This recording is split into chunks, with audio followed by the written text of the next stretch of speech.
Nous sommes les moyens fakirs de Joliette. Un groupe fondé à Joliette en 2008. Nous étions 4. Nous sommes une vingtaine à nous réunir toutes les semaines pour jaser d'art, de politique et de poésie.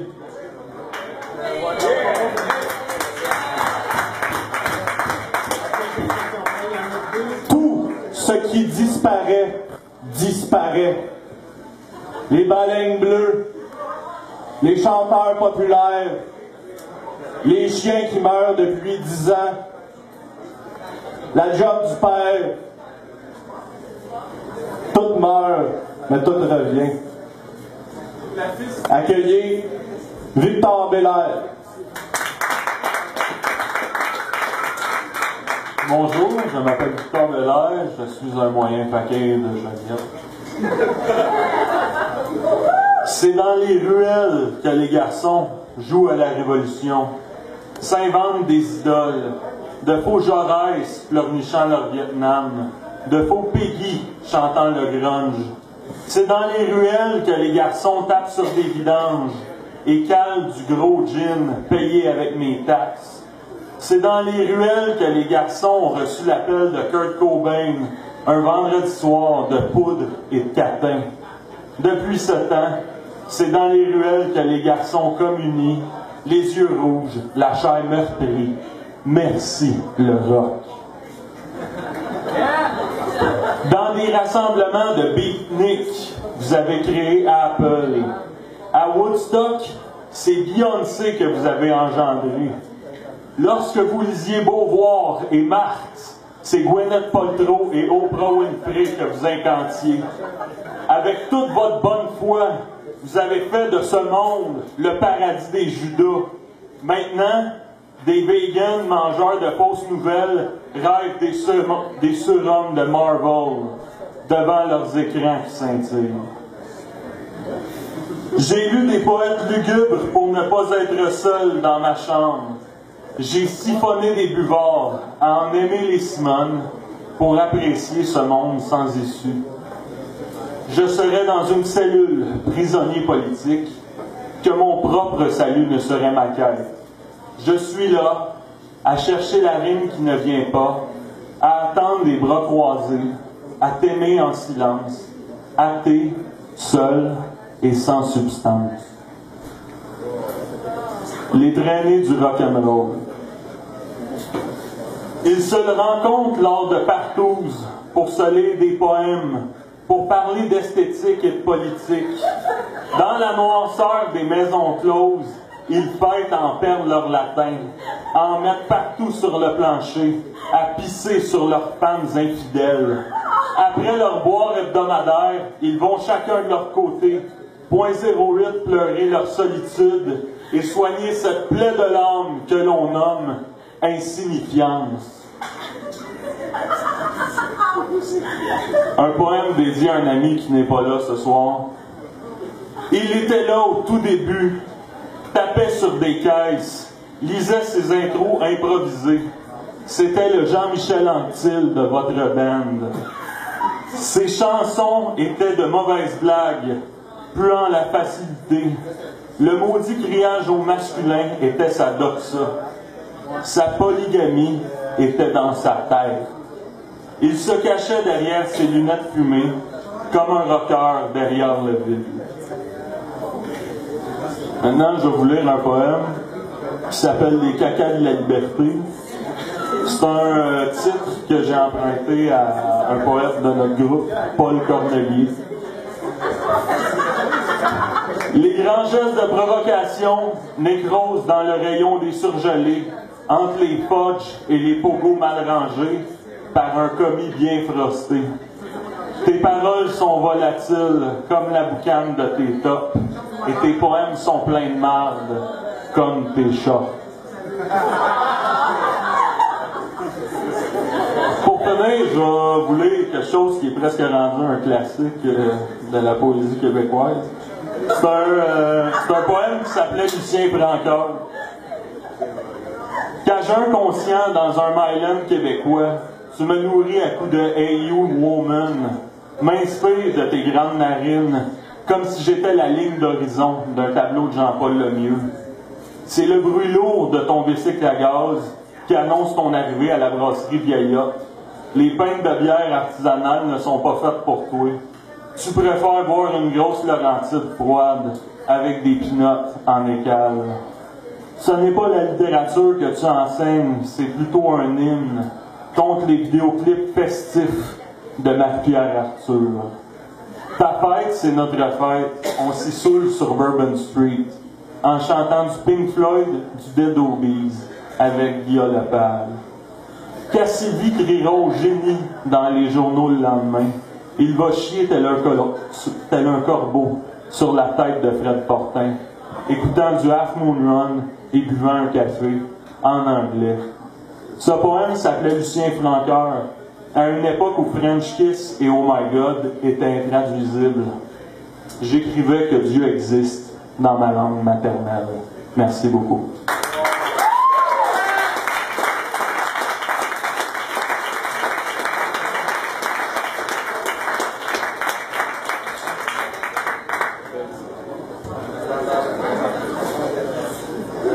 Pascal Bourgeois.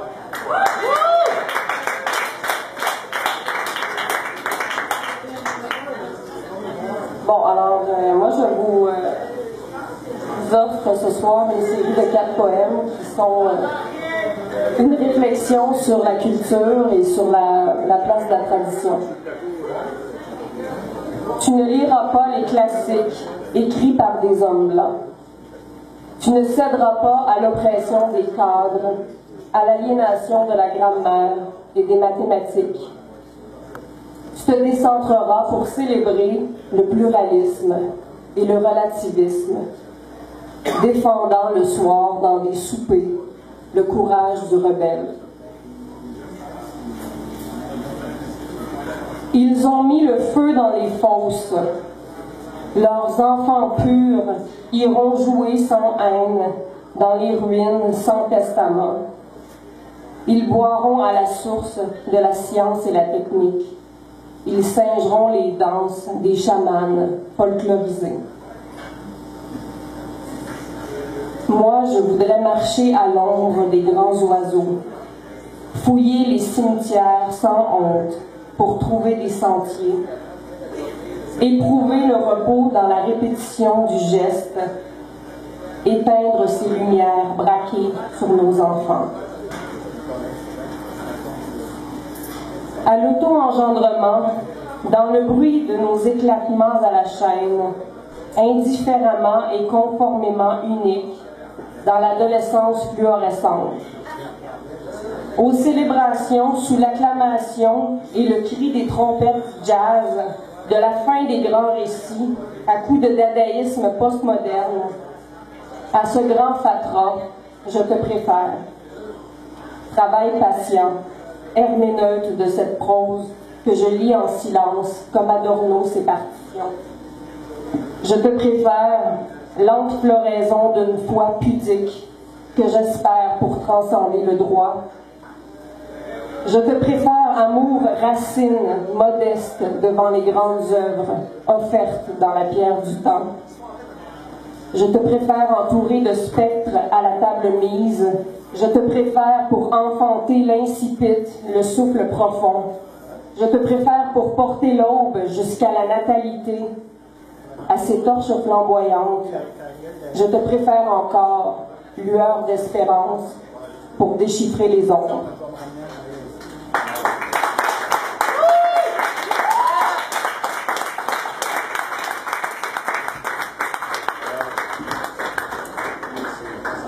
Philippe Rosten.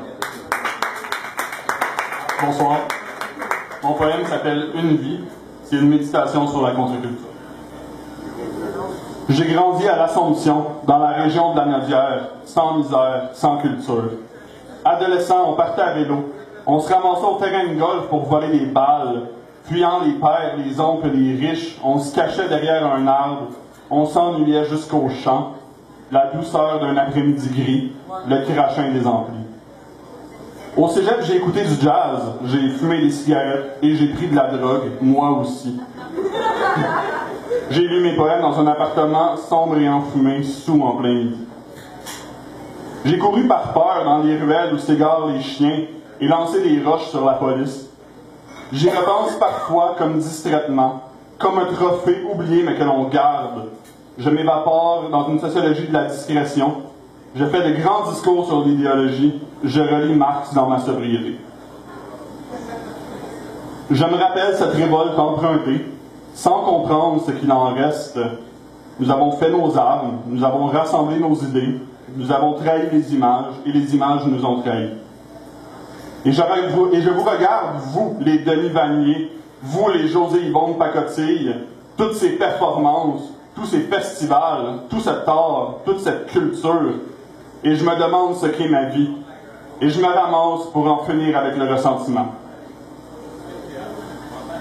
Et quand terminera le jour dans la grande ville, vous retournerez dans les beaux quartiers. On vous verra en train de faire flamber la voiture des amis de vos parents.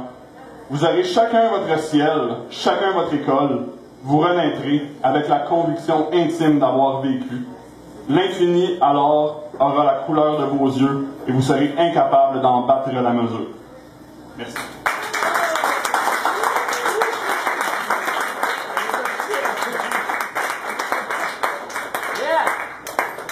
Anne-Sophie Poisson.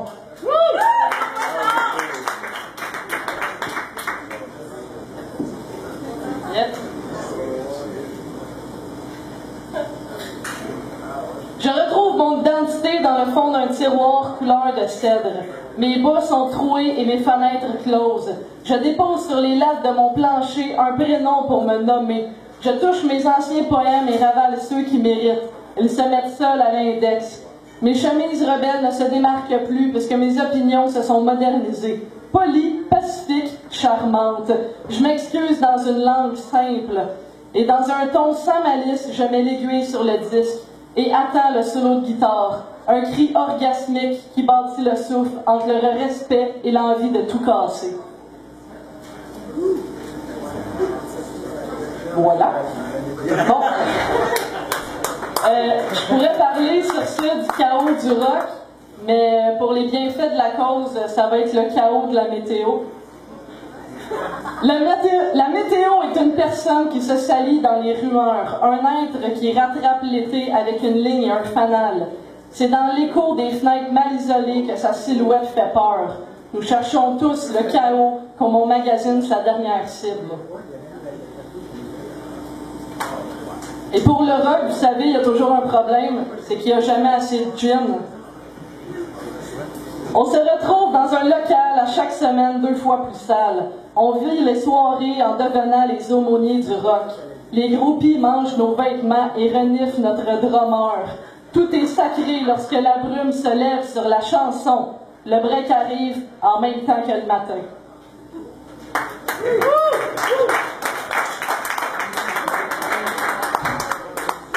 Pour le lendemain matin, dernier boire.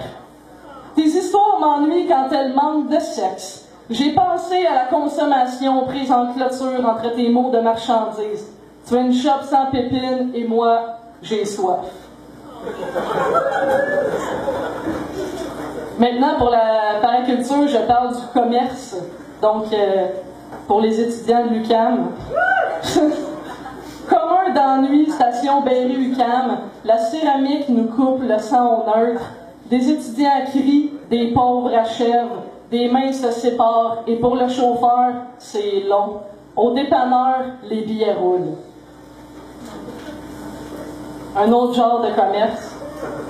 Mon frère parle en anglais pour sauver les meubles. Son emploi est dur et son linge ne se lave plus. Il mange ma maison comme on digère un Big Mac. Souvent, je cache mes regards sous le lavabo et juste au bon moment, je deviens un broyeur. J'aimerais prendre le temps pour le consoler, mais je n'aime pas le fast-food des enchevêtrés.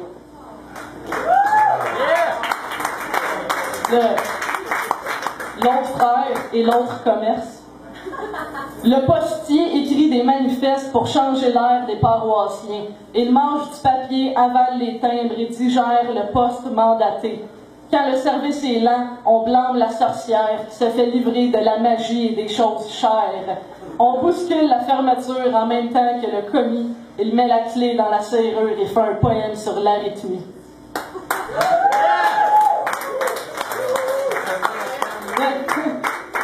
Après le rock, la météo, les tas de viande. Je suis la viande à Kodak d'un film impopulaire, la groupie d'un spectacle cacheur. Il me reste un chien pour marcher dans la gouache et des pilules et des drogues pour que ça marche. Qu'on m'apporte la charcuterie des illusions, que je forme un costume qui se fera cuire, que je forme des acteurs qui seront fous de le fabuleux théâtre du mauvais goût. Finalement, un des poèmes tirés d'un futur recueil qui est, selon moi, le plus paraculturel du monde, c'est-à-dire spécial du calice. Je prends la bonne manière quand j'enlève mes feutres. Je crasse les contenants qu'il te reste à polir à l'eau de génération perdue dans les greniers. Je contourne les phrases qui ne s'écriront jamais, la tête dans le cul pour la littérature érotique. Je fais suer les joggers de pitoune pour bien digérer les strophes spirituelles. Je sniffe ton encre pour les cartes postales sans que ne débarquent les névrosés du timbre. Je me crosse dans mes idées noires, les mains dans le respect de tes psychanalystes. Je change de costume à chaque Halloween pour que la magie me déguise encore. Je crayonne les accents pour charcuter un autre bout de ta nation. Je perds aux cartes sans gager l'argent de ta dépendance. Je scrape les fonds de poêle avec ta méthode de chèvre rebelle. Je chantonne ton air de con dans ta Honda Civic, les yeux bien flats, PS, il y en avait un tout à l'heure. Je prends encore le temps de prescrire la pilule pour tes féministes qui n'iront pas dans la rue. J'explique à l'infirmière que tes seringues sont souillées. Je prends le temps, juste un peu, de me faire chier avec ta philosophie du voyageur. Je prends encore plus le temps de boire à ta santé. Je compte encore les fois où je dois écrire de la poésie pour dire tabarnak.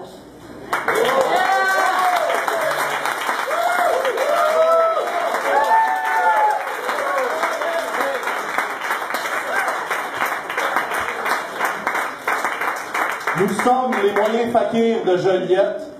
Pour reprendre les mots qu'on m'a cités de Paul Bélanger, la poésie, c'est toujours la contre-culture. On ne fera jamais partie de la culture. Puis c'est bien correct de même. Merci, bonne soirée.